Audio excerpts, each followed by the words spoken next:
In the previous two videos, we talked about measures of central tendency and measures of dispersion, and we calculated them all separately using unique functions. Now we can calculate them all in one command using the describe function from the psych package.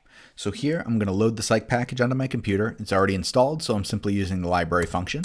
And then we're going to use the describe function. Notice here that the describe function is coming from the psych package. And then we're going to pass in our variable of interest. Here, let's examine the descriptive statistics for our music perception scores variable.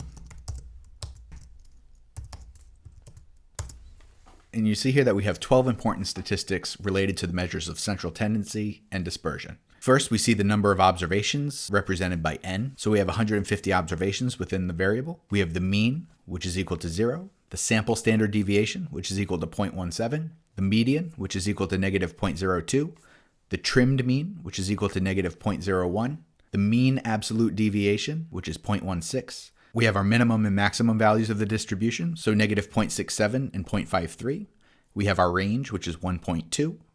Our skewness value of 0.14. Excess kurtosis value of 0.92. And then our standard error of the mean, which is 0.01.